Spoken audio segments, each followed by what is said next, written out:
আজকে তোমাদের সঙ্গে শেয়ার করছি দারুণ টেস্টি আর ভীষণই মুচমুচে চিকেন পপকর্নের রেসিপি, যেটা কিন্তু বানানো খুব ইজি।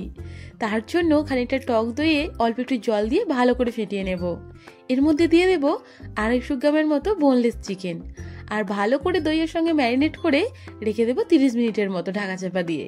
এতে কিন্তু চিকেনটা দারুণ সফট থাকে আর খেতেও ভীষণ জুসি হয়। একটা মশলা বানিয়ে নেব, তার জন্য খানিকটা কাশ্মীরি লঙ্কার গুঁড়ো, লঙ্কা গুঁড়ো, পরিমাণ মতো লবণ, মিক্স হার্বস দিচ্ছি। এখানে কিন্তু সবটাই আমি ব্যবহার করেছি 250 গ্রাম চিকেনে যতটা লাগে ততটা পরিমাণে। তোমরা কিন্তু বেশি চিকেন হলে বেশি করে দিও, আর যদি মিক্স হার্বস না থেকে থাকে তাহলে কিন্তু অরিগেনও ব্যবহার করতে পারো। খানিকটা চিনি, একটুখানি চাট মশলা, গোলমরিচের গুঁড়ো আর আদা রসুন বাটা, সবটাই কিন্তু 250 গ্রাম চিকেন অনুযায়ী আমি দিয়েছি এখানে। আর অল্প একটু সাদা তেল দিয়ে সমস্ত মশলাটাকে প্রথমে ম্যারিনেট করে নেব। আর এই রকম চিকেনের পপকর্ন কিন্তু বাড়িতে একবার বানালে দারুণ টেস্টি হয়, সকলে ভীষণ পছন্দ করবে। একবার বানিয়ে তো দেখো, তারপর না হয় কমেন্ট করে আমায় জানিও। তারপর দইয়ে ভেজানো চিকেনগুলোকে ভালো করে তুলে আমি মশলার সঙ্গে ম্যারিনেট করে রেখে দেবো। আর এভাবেও কিন্তু রেখে দিতে হবে 5 মিনিট। রেখে দিলে কিন্তু বেশ মশলার একটা সুন্দর কোটিং হয়ে যায় চিকেনের ওপরে, যেটা কিন্তু পকোড়া বানানোর সময় বেশ ভালো লাগে খেতে। কোটিং এর জন্য ময়দাটা রেডি করে নেব। তার জন্য পরিমাণ মতো ময়দার সঙ্গে খানিকটা গোলমরিচের গুঁড়ো ভালো করে মিশিয়ে দেব। আর ময়দার সঙ্গে গোলমরিচের গুঁড়ো ভালো করে মেশানো হয়ে গেলে আগে থেকে ম্যারিনেট করে রাখা চিকেনটা ময়দার সঙ্গে আরও একবার কোটিং করে নেব। একটু হাতে করে চেপে চেপে দিলে সুন্দর করে ময়দার সঙ্গে চিকেনটা কোটিং হয়ে যায়।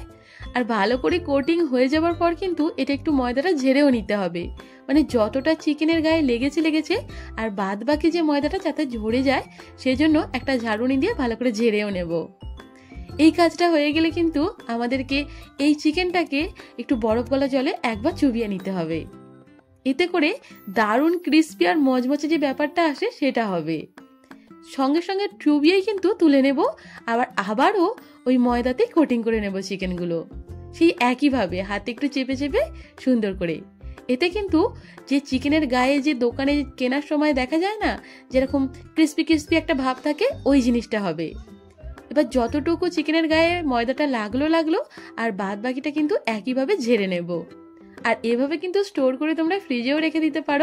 সমস্ত চিকেনটা রেডি করে নিয়েছি, এবার ভেজে নেবার পালা। তার জন্য মিডিয়াম ফ্লেমে তেলটাকে গরম করে নিয়েছি, আর এর মধ্যেই প্রত্যেকটা পিস চিকেনকে দিয়ে ডুবো তেলে ভেজে নেব ওই 15-20 মিনিট সময় ধরে। মানে লালচে করে ভাজবো, কিন্তু মিডিয়াম ফ্লেমেই রাখবো।